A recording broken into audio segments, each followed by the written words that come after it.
الله الصلاة والسلام على أشرف رسول الله وعلى آله وصحبه أجمعين أما بعد.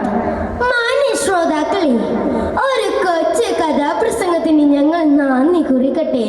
നിങ്ങളുടെ ശ്രദ്ധയെ ചരിത്രത്തിലെ ഐതിഹാസിക നാൾ വഴിയിലേക്ക് ഞങ്ങൾ ക്ഷണിക്കുകയാണ്. അതെ, ഞങ്ങൾ അവതരിപ്പിക്കുന്ന കഥയുടെ പേര് പ്രണയദാഹം.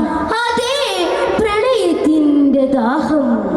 ഹംദും സ്വലാത്തും ചൊല്ലി പിരിശത്താൽ തുടങ്ങുന്നേ അബൂബക്കർ സിദ്ദീഖോരെ കിസ്സയോതുന്നേ ഹബ്ബിലലിനുള്ള അനുരാഗഗീതം പാടുന്നേ റബ്ബ് റഹ്മത്താൽ കൃപയാലെ കബൂലാക്കണേ കബൂലാക്കണേ.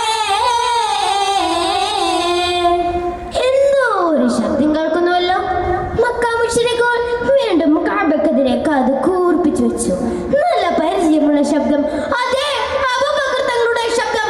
ലാ ഇലാഹ ഇല്ലല്ലാഹ് മുഹമ്മദ് റസൂലുള്ളാഹ്. മരുഭൂമിയെ കോരിത്തെറിപ്പിച്ച മഹാമുഴക്കം പ്രതിധ്വനികളായി പ്രകമ്പനം കൊണ്ടു. പ്രവാചക പ്രബോധന ചരിത്രത്തിൽ ആദ്യമായി വിശുദ്ധ ദീനിന്റെ പരസ്യ പ്രഖ്യാപനം. ഇത് കേട്ട് മണ്ണും വെണ്ണും പുളകിതമായി. പക്ഷെ ശത്രുക്കൾക്ക് ഇതൊട്ടും സഹിച്ചില്ല. അവർ കാട്ടുകടന്നലുകളെ പോലെ കൂരിളകി വന്നു. റബിയാണ് മുമ്പിലുള്ളത്. ക്രൂരനായ ഉത്ബ തന്റെ ചെരുപ്പൂരി കൈകളിൽ പിടിച്ചു. മതിയാനെ പോലെ അബൂബക്കർ തങ്ങളുടെ അടുത്തേക്ക് അവൻ ചീറിയടുത്തു.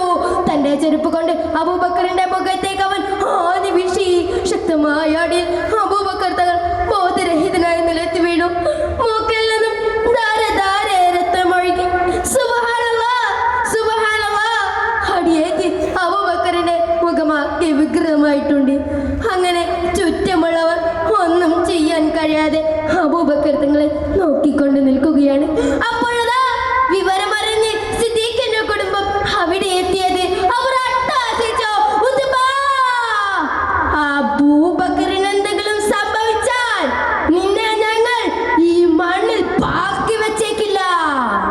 രക്തമിൽ കോതിർന്ന സിദ്ദീഖോരവർ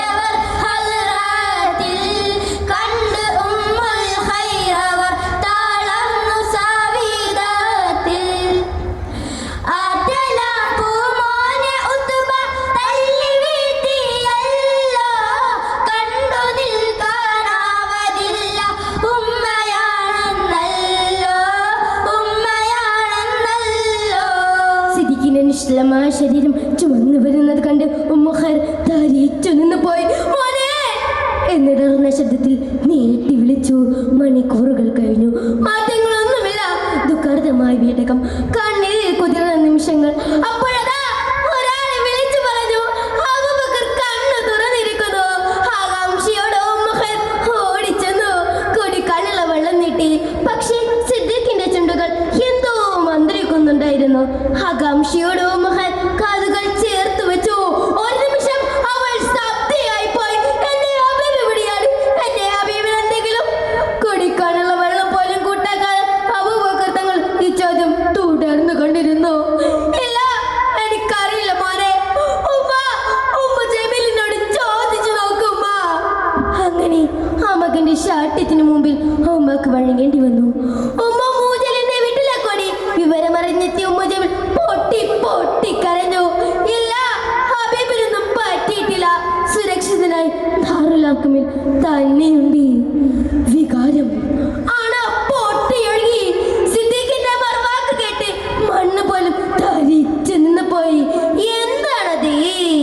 അരൂതുമ്മ പ്രിയം തന്ന നസീബിന്റെ സവിധത്തിൽ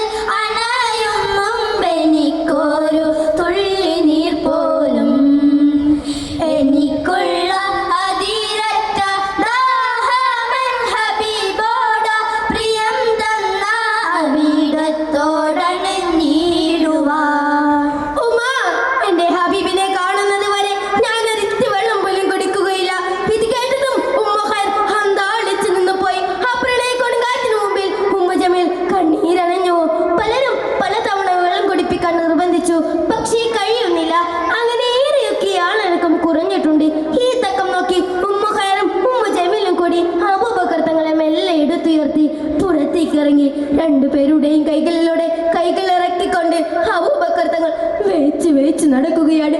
അതാ അർക്കമിന്റെ വീടെത്താറായി. പ്രവാചക പ്രണയത്തിനതിരുകൾ കൂട്ടിമുട്ടി. തന്റെ കൂട്ടുകാരനെ കണ്ട നബി സല്ലല്ലാഹു അലൈഹി വസല്ലം തങ്ങൾ ഓടിച്ചെന്ന് കെട്ടിപ്പിടിച്ചു. കണ്ണിൽ കണ്ണീരും പെയ്മാറി പെയ്തു.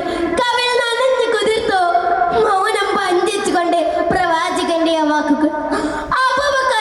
അബൂബക്കർ ചോദിച്ചോളൂ, എന്ത് വേണം അബൂബക്കർ, എന്ത് വേണം? അബൂബക്കറിന് ചോദിക്കാനായി ഒരൊറ്റ കാര്യം മാത്രം, ഒന്ന് മാത്രം. എന്താണത്? അഹദീബി